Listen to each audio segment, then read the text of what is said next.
You are such a blessing to me as a congregation, and I thank you for this. I do invite you to come over to the home this afternoon between 4 and 7. I'm just asking that you just stop by. I'm not asking you to bring anything. I just would like to share your home, my home, with you, and just a time of fellowship. So you're welcome to come between 4 and 7. I fixed lots of food. Most of it is edible.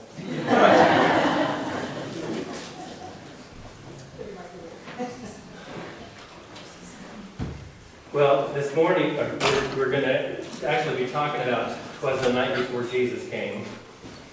And I really gave some thought to this, and then it was quickly dismissed. And that is that I would ride in this morning to preach my sermon on a hoverboard. But I was afraid I'd be taken out by an ambulance, so I decided to not do that. But you know, there's so many modern things and modern gifts that are out there. People are always looking to the future.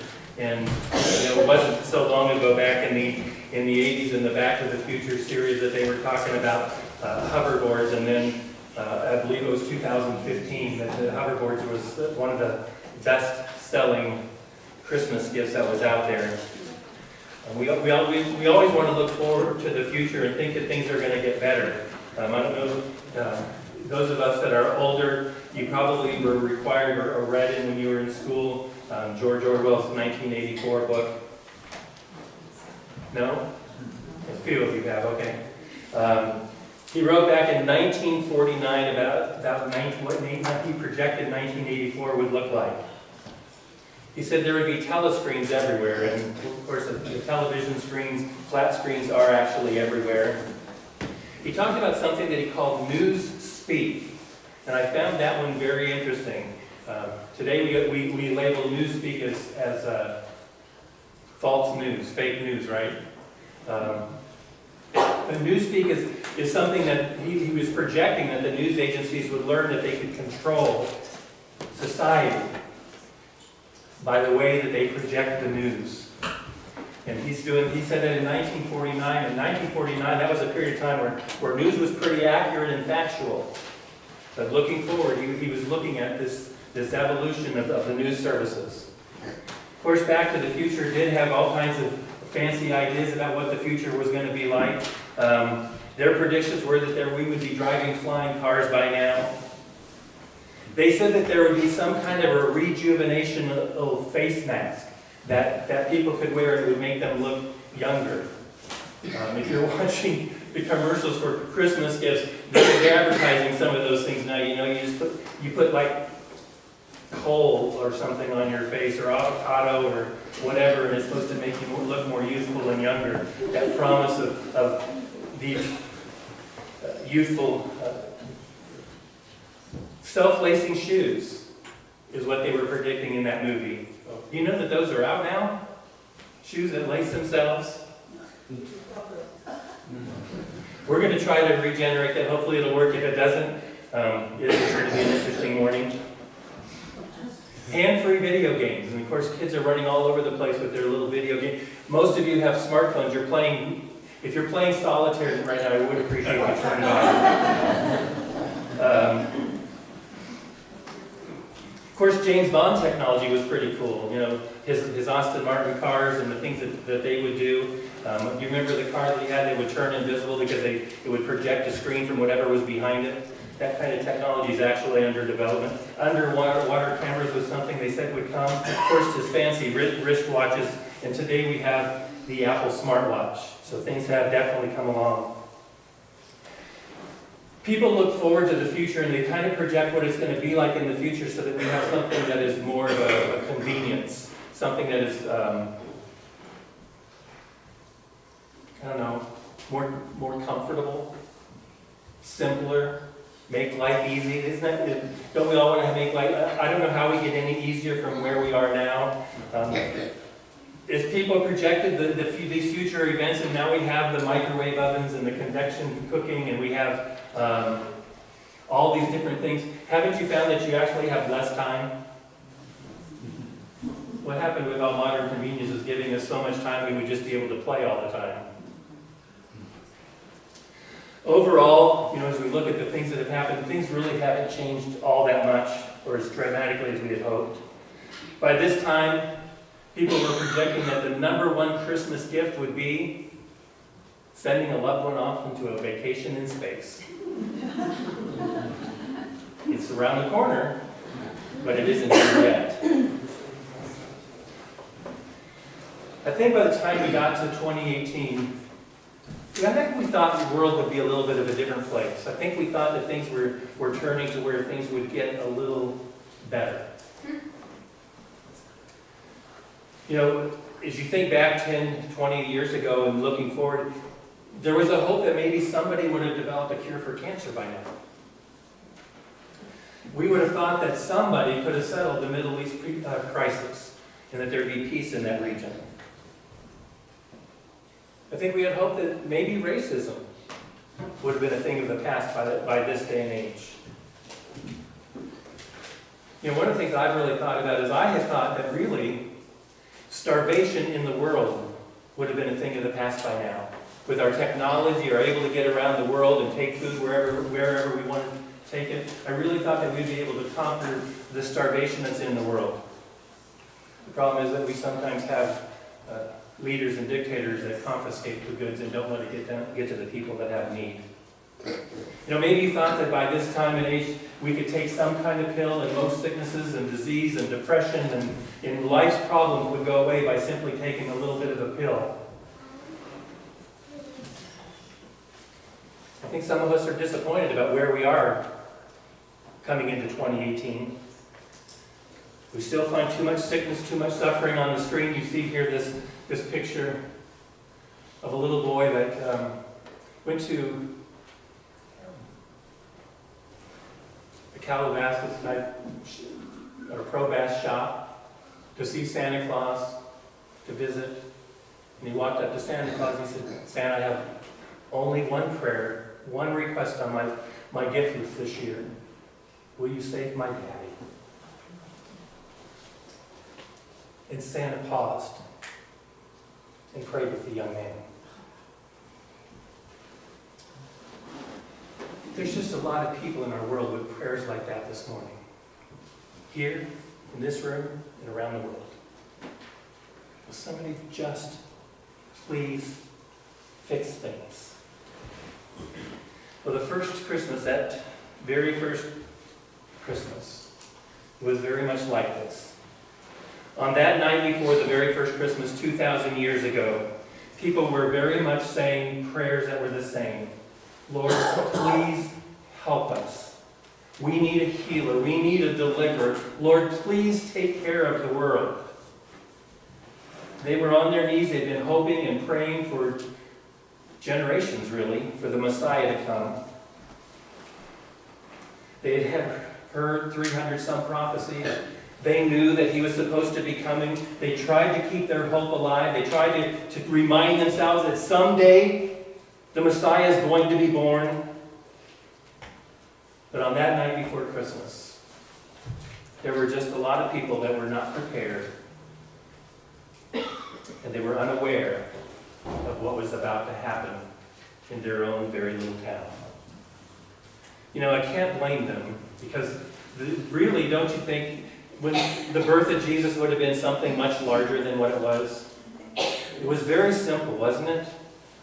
Very, very normal. Let's take a look at what it says in the scriptures at Luke chapter 2 together, verses 4 through 7. It says this: Joseph also went up from Galilee, from the city of Nazareth, to Judea, to the city of David, which is called Bethlehem, because he was of the house and the family of David and had to register along with Mary, who was engaged to him and was with child.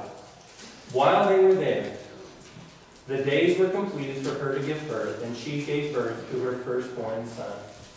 She wrapped him in cloths and laid him in a manger because there was no room for them in the inn. That's it.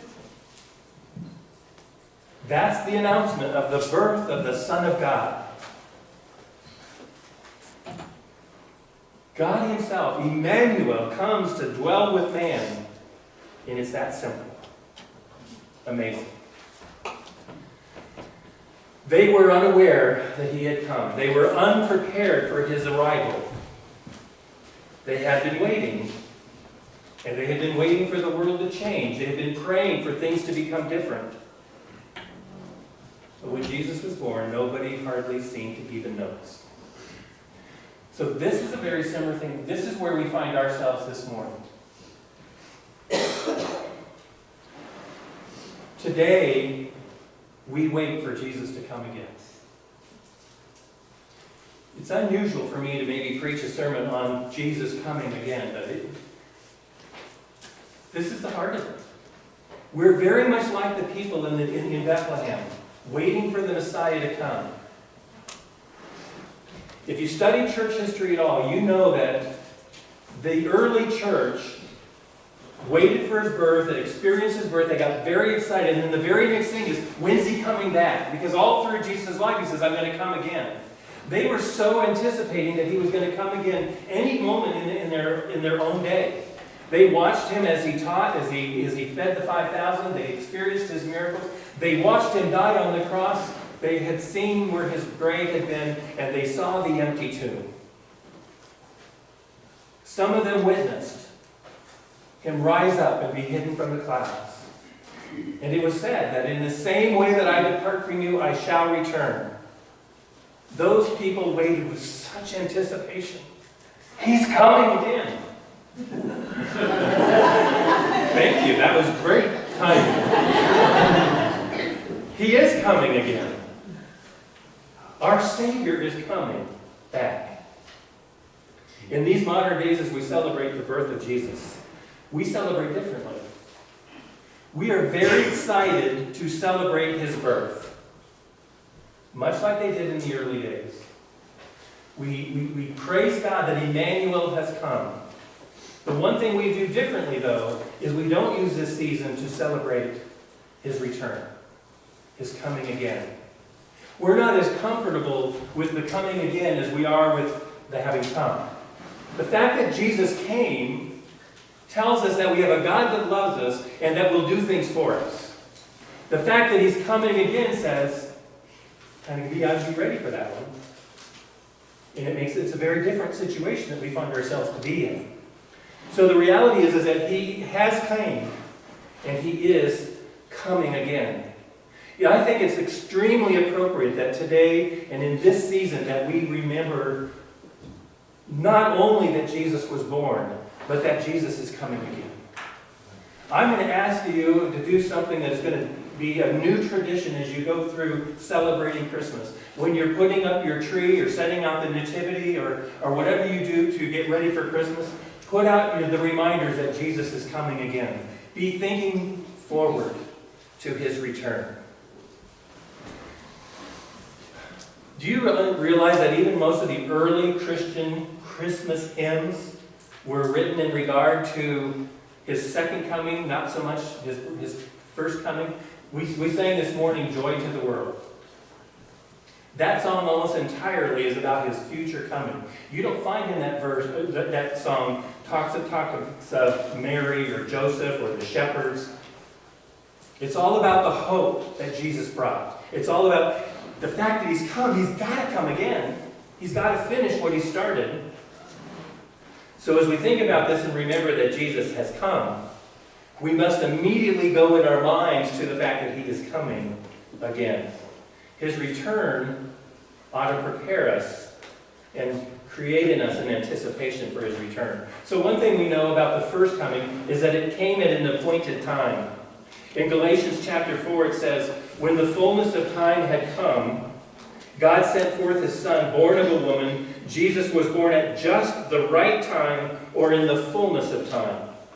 In other words, the time for Jesus to come had come to fulfillment.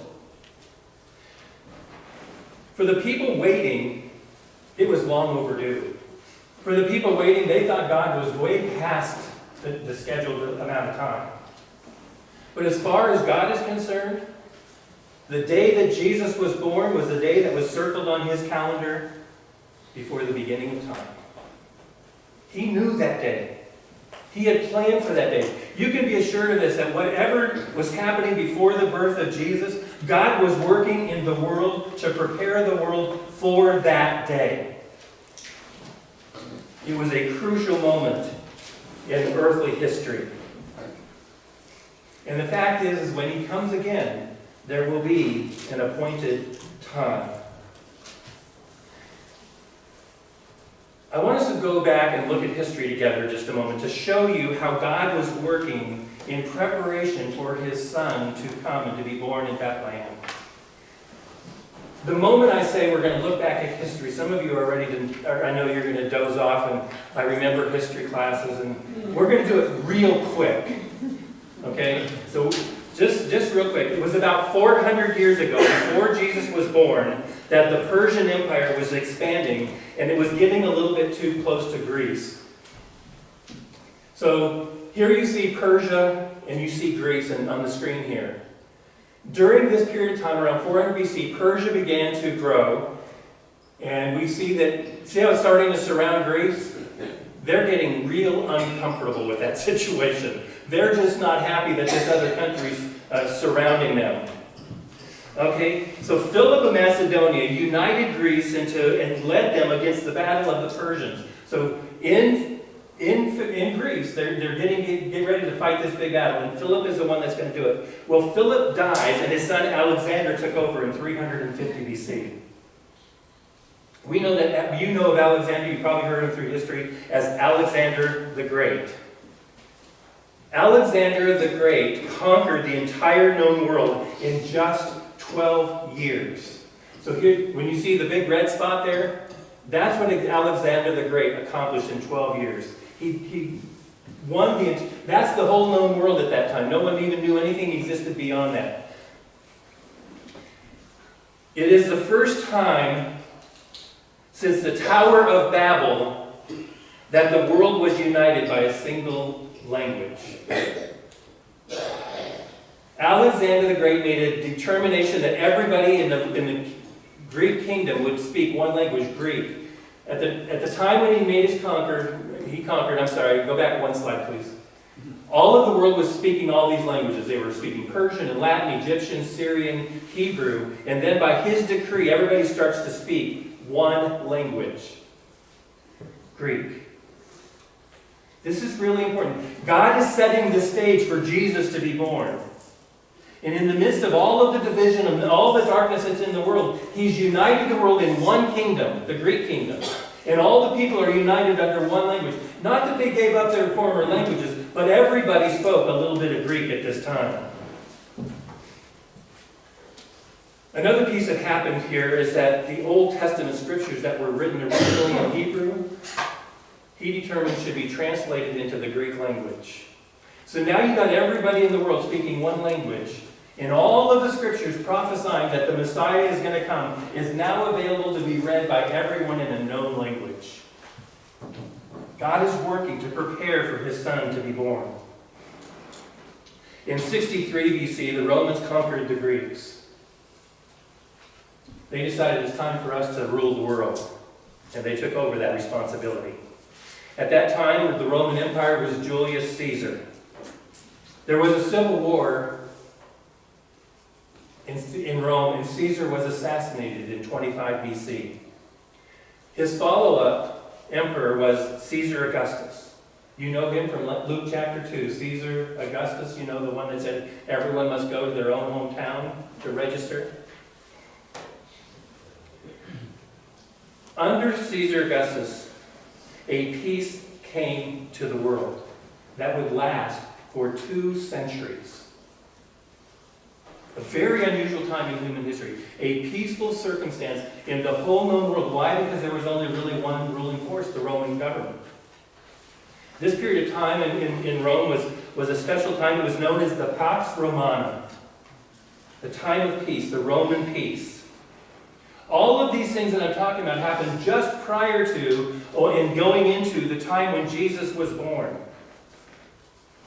So in this time of peace, with one language, and the scriptures available to everybody to hear the prophecies that the Messiah is coming, in that situation, Jesus came.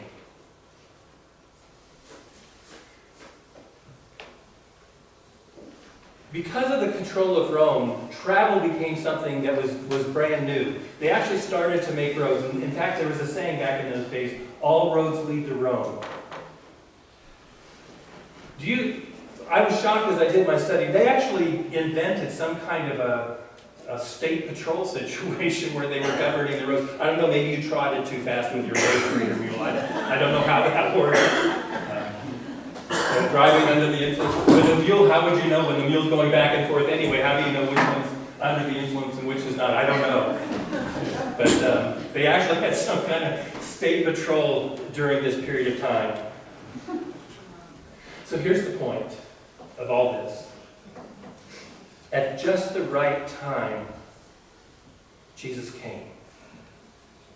He came at just the right time so that the world was prepared with a language to hear and understand.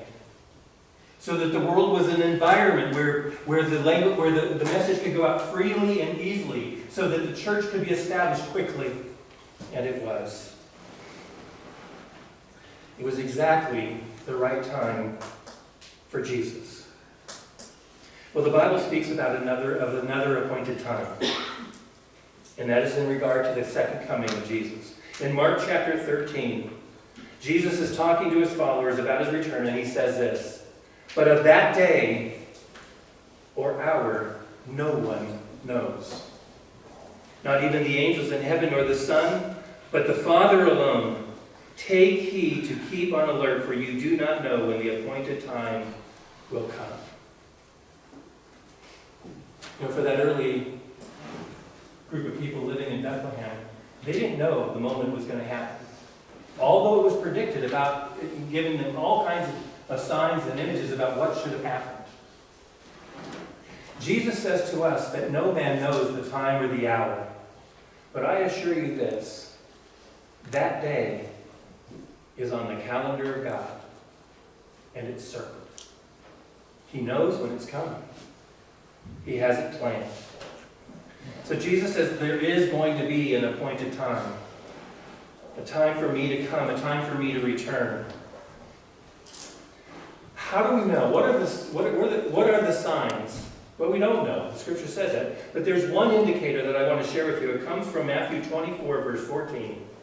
And it says this, "The gospel of the kingdom shall be preached in the whole world as a testimony to all nations, and then the end will come." You know, we saw an event where God was working in history then to prepare the world for Jesus to come the first time. One language, one ruling force. I believe that God is working the same in this day to prepare the world for the coming of Jesus again. When I read that it says that the gospel of the kingdom shall be preached to all the world, you know, it's possible that you and I live in the first generation where that can be true. Where the gospel really has reached to the uttermost parts of the world.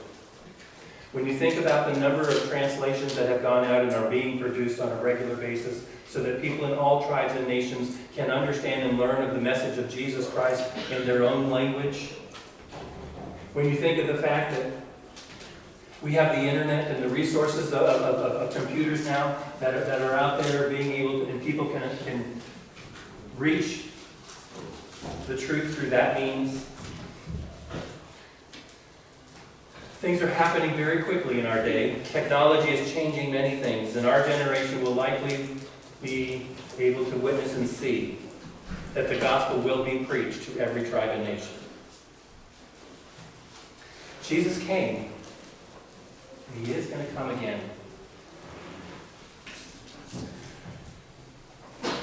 We have a tendency to not want to talk about this event. We have a tendency to not want to look at his return because it doesn't have the same sense of comfort for most people. It's about, you know, when Jesus came the first time, it was about God coming to the earth and fixing things. Why do we think it's different when we think about when he's coming again?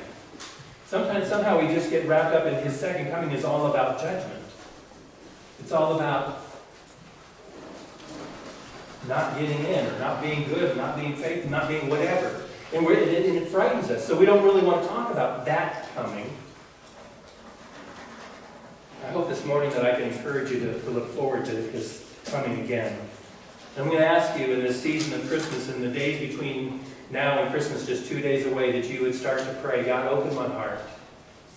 God, open my eyes and help me to see the truth from your word. Open my ears and let me hear the message of Christmas and what it means for me in my life. You know, I was talking about presents a little bit ago. There are some really weird presents on the internet today that you can... How many have not finished shopping? Not finished shopping. All of you are done? One of you. Okay, Tom, I've got some ideas for you for what things you can get in Dixie this year, okay? All right, let's take a look at it. The first thing that and this is really pretty cool, a glow-in-the-dark toilet seat. You laugh, but you think about that. You know those times when you have to get up in the middle of the night, you got to flip on the lights, it's bright and it blinds you? No more, You got the glow-in-the-dark toilet seat, no more bright lights. You can find your path right to where you need to go. I don't have the internet connections, I'm sorry. You'll have to talk to me later about that. Another great gift, if you really like yourself a lot, if you admire yourself, this next gift is for you. It's perfect. The selfie toaster.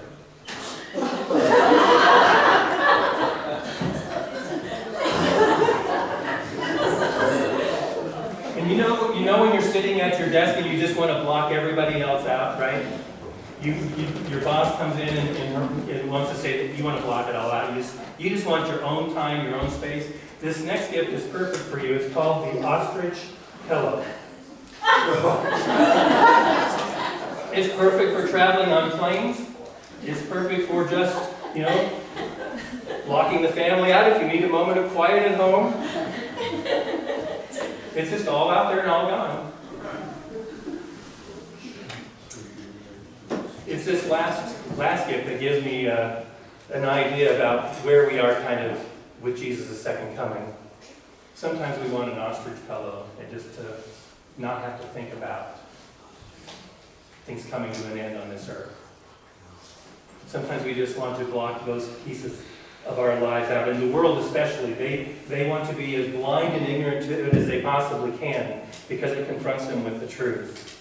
And the reality of and the reason behind it is because we are still so unprepared for Jesus to come again. Just like the world was when Jesus first came, they were unprepared, they were unaware. We are unprepared for his coming, and we need to get prepared. 2 Peter chapter 3, verse 10 says that the day of the Lord will come as a thief in the night. Like a thief. In other words, he's going to come when people least suspect it. He's going to come at a time when it just seems like any other day. Think about that. You get up in the morning, you go to work, it's just a normal day. And that's the day he could come? It's profound. It's amazing. The scriptures tell us that the heavens will pass away with a roar, and the elements will be destroyed with an intense heat, and the earth and its works will be burned up. I'm going to tell you this. On the day Jesus was born, most of Bethlehem was ignorant about the fact that he had been born. They were not aware. That will not happen the second time. Nobody will miss his return. Nobody's going to miss it. So we take comfort in the Christmas season because of its promise of a little baby in a manger. We're a little less comfortable celebrating his coming again. But when Jesus comes again, I tell you this, it will not be like a helpless child. It will not be a little babe, but a ruling king. I was thinking about the Christmas story that you read to children. Twas the night before Christmas. I don't know how you cannot think about it because the Santa Claus movies played 4, 5, 6 times a day now.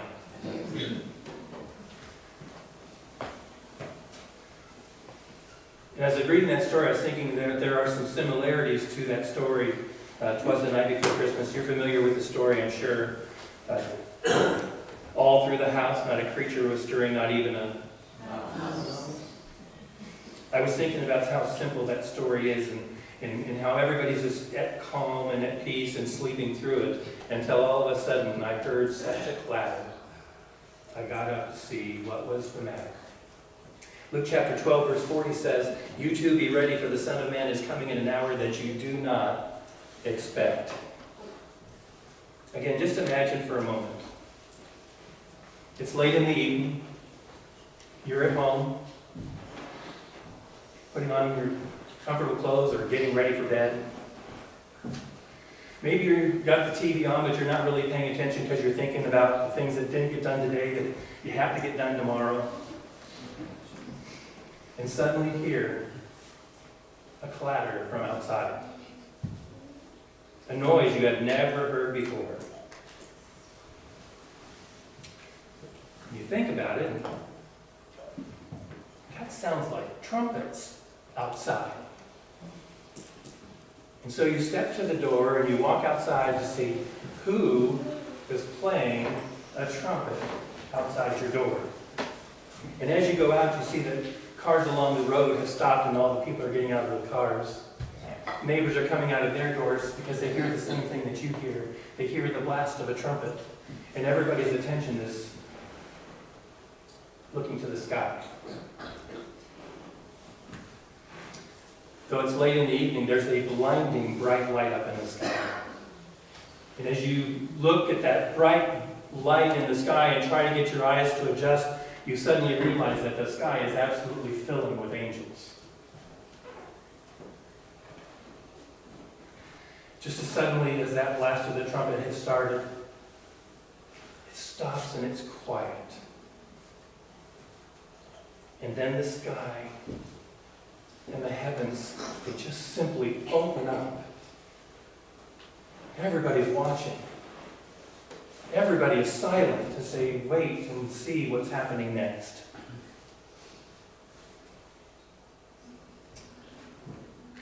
When Jesus came the first time, he came quietly. When Jesus comes again, the scripture says he will return with a shout. In 1 Thessalonians chapter 4, it says, "For the Lord himself will descend from heaven with a shout, with the voice of the archangel, and with the trumpet of God." In the light of the fact that today we are waiting for the world to change, in the light of the fact that we're waiting for people to get well from sickness, we're mourning over people who we have loved that have been lost to death. We see the crisis of humanity throughout the world, and there is really no peace today. I just wonder what Jesus will shout as he comes into the presence of his people once again. So I speculated, and this is what I came up with. That when those heavens open up and Jesus is coming and revealing himself, he's going to stand there and he's going to say, "No more. No more fathers who die," where their little boys have to go to a Santa Claus for prayer.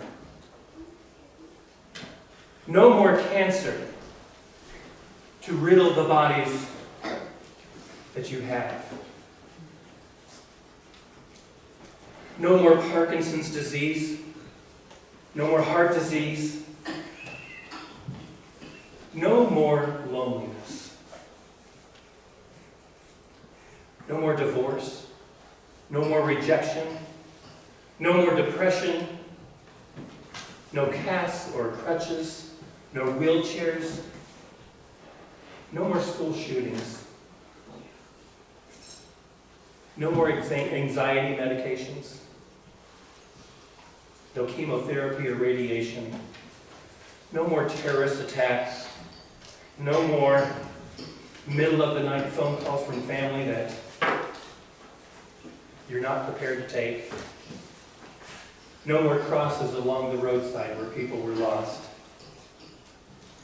No more child abuse, no more rape. No more coughs and colds and crud, as we call it here. No more flu shots. No more acne. No love handles, no double chins. No body odor. No more shaving, waxing, plucking. No more yelling or fighting.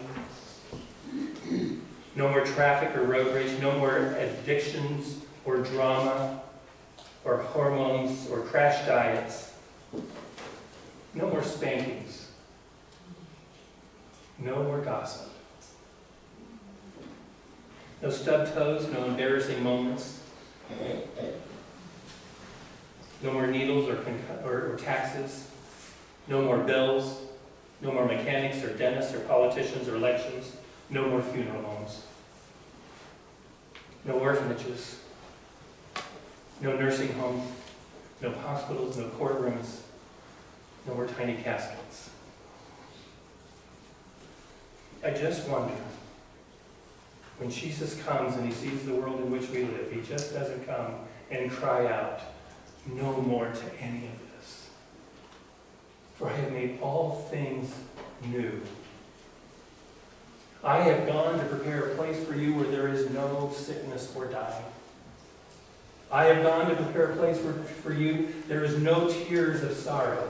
All of these things that grieve your heart, all of these things that hold you and cause you to struggle and to hurt and to sometimes blame the God that is doing everything he can to bring you healing, is changed. It's all different now. It's all different. So we remember the birth of Jesus now, but we anticipate his return. This ought to be the most amazing celebration we have in the year as we think about what Jesus did when he came and what he's going to do when he comes again. Jesus came, but he will come again. And when he does, it will be different. The first time Jesus came in weakness, the next time he will come in strength. The first time he came as a servant, the next time he comes as a mighty king. The first time he came as a baby in a manger, when he comes again, he will come as ruler of the ages. The first time he came to die. But when he comes again, the dead in Christ will rise to life. The first time Jesus came, he came as a lamb. But when he comes again, he comes as a lion. The first time he came silently, but when he comes again, he comes with a roar and with a shout. The first time Jesus came, people barely noticed. You're busy this season. I know that. We all are. Not only do we have the busyness of the holiday, but there are so many things going on in the lives of the people in this room right now.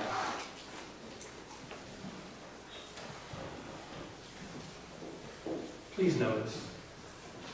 Please notice what Jesus has done for you and what he plans to do for you. You know, if you are not a believer in Jesus Christ, and you think right now about his birth, when he has come, he came to die for you. He's done that. He is coming again. And there will be judgment, but he's coming to get you if you're ready. You need to be ready. You need to celebrate Christmas in a new and majestical way. You need to give your life to Jesus Christ if you've never done that before. You need to have the hope that when the skies roll back and he says no more, those words have an impact on your life. Because there will be no more sickness or death for you. Be prepared. We're going to sing a song in just a moment. It's an invitation. If you are unprepared to meet Jesus, if you have not been celebrating both his birth and his second coming, then you need to step out and prepare today for what Jesus Christ has done for you. Let's stand together as we sing 596.